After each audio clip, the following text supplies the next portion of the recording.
పని చేయాల్సి వచ్చింది. ఇక రెండవది, ఏ కర్మము చేయించుకోనటువంటి పరమాత్మ ఇక్కడ కర్మలు చేయించుకుంటున్నాడు. పుట్టిన తర్వాత కర్మలు చేస్తారు కదా, వెంట్రుకలు తీయడం ఒక కర్మ, అన్నప్రాసనం ఒక కర్మ, జాతకం చెప్పించుకోవడం ఒక కర్మ, నామకరణం చేయడం ఒక కర్మ, ఇలా సంస్కారాలు చేస్తూ ఉంటారు.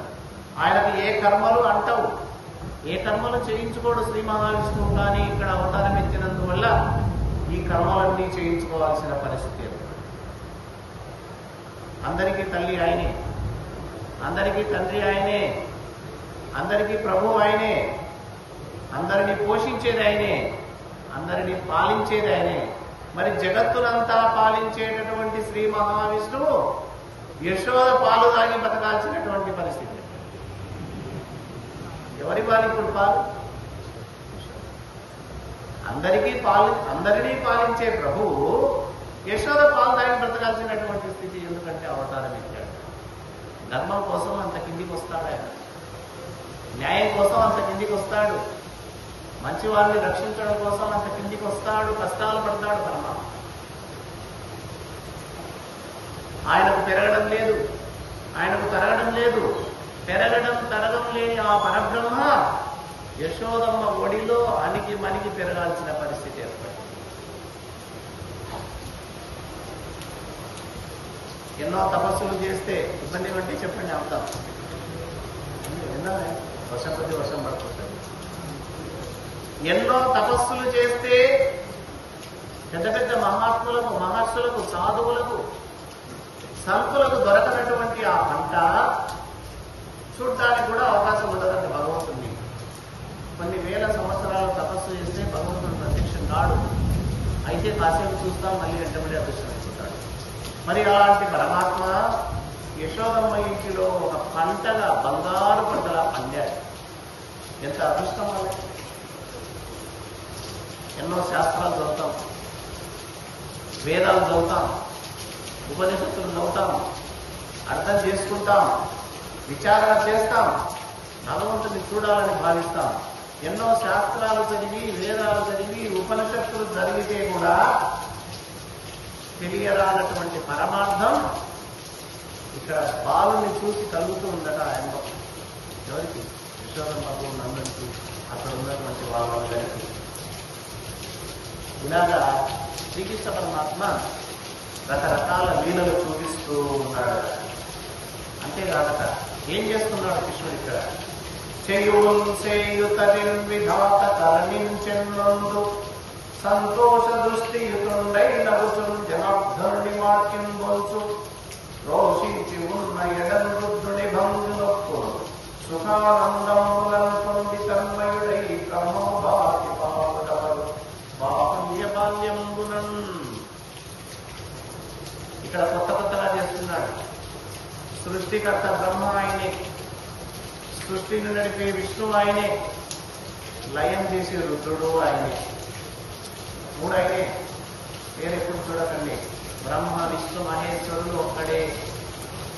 ఆ పని చేస్తే బ్రహ్మ, ఆ పని చేస్తే విష్ణువు, ఆ పని చేస్తే రుద్రుడు. లయం చేస్తే రుద్రుడు, పరిపాలన చేస్తే విష్ణువు, సృష్టి చేస్తే బ్రహ్మ.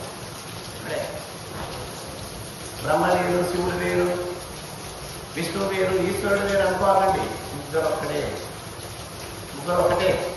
అందుకే ఇక్కడ ఏం చేస్తున్నాడు? ఒక్కొక్కసారి సంతోషముతో నిండిన చూపులతో అంతా అట్లా చూస్తాడు. చూసినప్పుడు విష్ణువు మాట కనపడతాడు. యశోదానందులకు ఉన్నటువంటి ఏవేవో చూపిస్తాడు. అంటే సృష్టి చేస్తాడు. బ్రహ్మదేవుడిలా కనిపిస్తున్నాడు. ఒక్కొక్కసారి కోపడతాడట. ఎవరి మీద? తల్లిదండ్రుల మీద, వాళ్ళ మీద కోపన్నప్పుడు ఎలా ఉంటాడట? వాళ్ళు రుద్రుని వలె రౌద్రంగా ఉంటారు. అంటే రౌద్రంగా ఉన్న రుద్రుడు ఆయనే, సిద్ధిలాసం చిందిస్తున్న విష్ణు ఆయనే, అవి కనిపింపజేస్తున్నటువంటి, సృష్టిస్తున్నటువంటి బ్రహ్మ కూడా ఆయనే. అర్థం చేసుకోవాలి. అక్కడ ఆ పుట్టిన కృష్ణుడు ఎవరో కాదు బ్రహ్మ, ఆ పుట్టిన కృష్ణుడు ఎవరో కాదు విష్ణువు, ఆ పుట్టిన కృష్ణుడు ఎవరో కాదు శివుడు. వెంటనే రోగిని విడిపించాడు నందుడు. ఎవరి రోహిణి? బలరాముణ్ణి కన్న తల్లి. వాస్తవంగా రోహిణికి పుట్టిన బలరాముడు కూడా మన కథలో చెప్తున్నాం, దేవకీదేవికి పుట్టినటువంటి వాడే ఆయన గర్భంలోంచి నానబడి రోహిణి గర్భంలో వేశాడు. ఈ రోహిణి కూడా ఎవరో కాదు, వసుదేవుని భార్య. వసుదేవునికి ఒక భార్య రాదు, దాదాపు ఒక చోట 12 మంది భార్యలు, ఒక చోట 16 మంది భార్యలని కూడా చెప్పబడింది. ఆ భార్యలలో ఈ రోహిణి కూడా ఉంది. ఆ రోహిణికి పుట్టిన పిల్లవాడు బలరాముడు, ఒక చెల్లెడు సుభద్ర. మరి నందునికి వాళ్ళకి ఏం పరిచయం? ఎప్పుడన్నా మీకు ఆ సందేహం వచ్చిందో లేదో. నందుడు ఎవరంటే, ఇప్పుడు కృష్ణుని పెంచుతున్నటువంటి నందుడు వసుదేవునికి స్నేహితుడు, ఒక రకంగా బంధువు. వసుదేవుని అబ్బకు 2 భార్యలు, వసుదేవుని అబ్బకు 2 భార్యలు. పెద్ద భార్య సంతానంలో నందుడు వచ్చాడు, చిన్న భార్య సంతానంలో వసుదేవుడు వచ్చాడు. మరి వరుసకు ఏమైతారు? 2 అన్నదమ్ములు. వసుదేవునికి తమ్ముడు అన్న అవుతాడు నందుడు, సోదరుడు. సవతి పిల్లల యొక్క వంశమని. అంతేకాక ఇద్దరికి స్నేహం కూడా ఉంది. అందుకోసం ఈ నందుని ఇంట్లో వసుదేవుని భార్య రోహిణి పేరు ఉంది, నివసిస్తూ ఉంది. ఎందుకు వచ్చింది ఇక్కడికి ఆమె? వసుదేవుడిని కారాగారంలో బంధించాడు, ఇద్దరిని బంధించాడు కంసుడు. ఎవరిని? దేవకీదేవుని వసుదేవుని బంధించేసరికి మిగతా భార్యలు ఎక్కడికి వెళ్ళారు? వాళ్ళకి ఎక్కడ పుట్టిల్లు ఉంటే అక్కడికి వెళ్ళారు అందరూ భార్యలు. ఈ రోహిణి ఎక్కడ వచ్చింది? నందుని దగ్గర ఉంది. ఆ నందునికి బలరాముడు సుభద్ర పుట్టారు. యశోదకు ఈ నందునికి పుట్టినటువంటి పిల్లవాడు, పెంచుకున్నవాడు కానీ పుట్టినవాడు కానీ పుట్టినట్లే లెక్క వాళ్ళకి శ్రీకృష్ణ పరమాత్మ. ఆ విధంగా కృష్ణుని చెల్లెలు, బలరాముడికి చెల్లెలు ఎవరు? సుభద్ర. కాబట్టి ఆ రోహిణిని కూడా పిలిపించి విపరీతమైనటువంటి బ్రహ్మాండమైనటువంటి కానుకలు ఇచ్చాడు. వెంటనే అందరినీ విడిపించాడు నందుడు. అయ్యా, నేను కంసునికి కప్పం కట్టడానికి పోవాలంట వీళ్ళు సంవత్సరం. కంసునికి కప్పం కట్టడానికి వెళ్ళాలి. నేను కంసునికి కప్పం కట్టడానికి వెళ్తున్నాను మధురా నగరానికి, పిల్లవాడిని జాగ్రత్తగా చూస్తూ ఉండండి అని గోపకులందరినీ పిలిపించి రక్షణగా ఏర్పాటు చేసి ఆ కప్పం తీసుకొని మధురా నగరానికి వెళ్ళాడట. ఎవరు వెళ్ళింది? నందుడు. వసుదేవుడు చూశాడు. ఎవరు చూశాడు? నందుని. నందుని చూడగానే వసుదేవుని కళ్ళల్లో నీళ్లు సాగుతున్నాయి. ఎప్పుడెప్పుడు నందుతో మాట్లాడాలి, ఎప్పుడెప్పుడు క్షేమ సమాచారాలు అడగాలని ఆయన ఆతృత పడుతూ ఉన్నాడు. ఎందుకంత ఆతృత?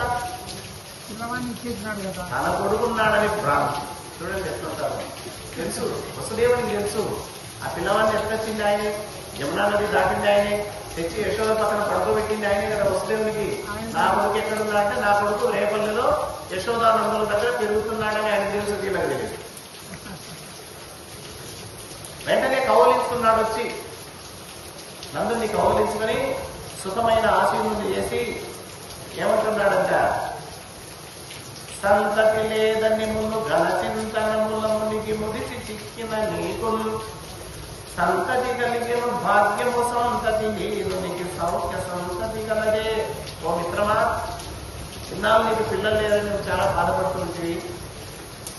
భగవంతుని యొక్క కృప చేత, పూర్వజన్మ సుకృతం చేత సంతానం లేదని దిగులు పడుతున్నటువంటి నీకు ఇప్పుడు సంతానం పుట్టింది కదయ్యా. మరి ఆ పిల్లవాడు బాగున్నాడు. నువ్వు చాలా అదృష్టవంతుడు నాయన. పిల్లవాడు క్షేమంగా ఉన్నాడా అని ప్రశ్న అడుగుతున్నాడు. నీ కొడుకు అని అంటున్నాడు, నా కొడుకుని ఆయన భావన. ఓ మిత్రమా, రేపల్లి అంతా బాగుందా? ఆవులన్నీ చక్కగా పాలిస్తున్నాయా? నీ రాజ్యంలో ఏ అంటు రోగాలు లేవు కదా? ఇంతకుముందు ఎప్పుడు అడగలే, ఎప్పుడు అడుగుతున్నా. అంటు రోగాల గురించి ఏం పని?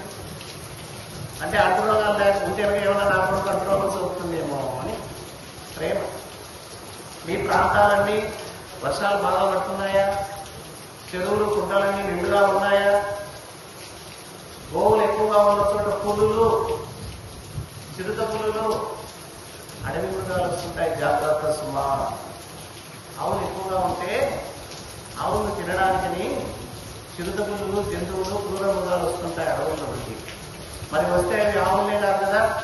ఆ సందర్భంలో పిల్లలు, పసిపిల్లలు, పెద్దలు ఎవరున్నా వాటిని కూడా లాక్కపోతాయి. ఇది భయం.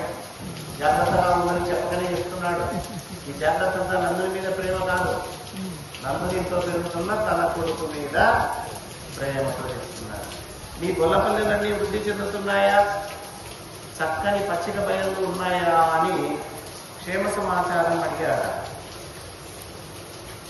ఇంకొక పాట అంటున్నాడు, నీకుందేవతికి జనించిన సుతానీకంబు తోడ మున్నీకంసుడు వధించే మీ సుతదు నిస్సంజేదత్తిత ఆకాశం మనకి బాణగిరి దైవాధీన మాపద్దశన్ శోకం నందుని తజ్జుడవడు నా సూనుందు నీ సూనుడే. అప్పుడు ఈయన అంటున్నాడు నందుడు, వసుదేవా మేమంతా క్షేమంగా ఉన్నామయ్యా, రేపల్లె బాగుంది, వర్షాలు బాగుంటాయి, గోవులన్నీ సమృద్ధిగా పాటిస్తున్నాయి, నాకు పుట్టినటువంటి కుమారుడు ఆనందంగా అభివృద్ధి చెందుతూ ఉన్నాడు, మరి నీ పరిస్థితి ఏంటి? ఆయన కూడా అడగాలి కదా వసుదేవుని, ఓ వసుదేవా ఏం చేద్దాం నేను ఈ కర్మ? నీకు దేవకీ దేవికి పుట్టినటువంటి పిల్లలు పుట్టినట్లుగానే పుట్టినట్లుగానే ఆ కంసుడు వధించాడు. పాపం చిట్ట చివరకు ఒక బిడ్డ కూడా పుట్టిందట కదా నీకు. ఆ బిడ్డను కూడా చంపడానికి కంసుడు వస్తే ఆ పాప ఆకాశానికి ఎగిరిపోయిందట కదా. మొత్తం మీద నీకు బిడ్డలు లేకుండా పోయారు. అయినా బాధపడకు వసుదేవా, నువ్వు నాకు మిత్రునివి, వరుసకు సోదరునివి, నా కొడుకును నీ కొడుకుగా భావించు, ఇద్దరం హాయిగా ఉందాను అన్నాడు. ఓదార్చినాడు కదా, అది కూడా జరిగింది కదా. కాబట్టి ఆపదలు వచ్చినప్పుడు ఎవరు దుఃఖపడద్దు, ఊరడిల్లు, నా కొడుకును నీ కొడుకే అనుకో, మనకి ఇద్దరు తెలిసి ఒకటే కొడుకు ఉంటాం, హాయిగా ఉండు, సంతోషంగా ఉండు అని. అంతేకాదట కంసుడికి పన్నులు చెల్లించాము మేము, అలాగే మిమ్మల్ని చూచాం, మేము మిమ్మల్ని చూసాం, మీరు మమ్మల్ని కూడా చూశారు. గోకులంలో ఏమైనా ఉత్పాతాలు సంభవిస్తున్నాయా అన్నాడంట వసుదేవుడు. ఆశ్చర్యం వేసింది నందుడికి. ఎందుకు వసుదేవుడు ఈ మాట అడిగినాడు? గోకులంలో ఉత్పాతాలు అంటే జరగరానివి ఏమైనా జరుగుతున్నాయా అని. ఎందుకన్నాడు వసుదేవుడు? చెప్పండి ఆ మాట. ఉన్నాడు కదా కంసుడు, సైన్యాన్ని పంపిస్తున్నాడు కదా, దుర్మార్గ కృత్యాలు చేయుని పంపించాడు.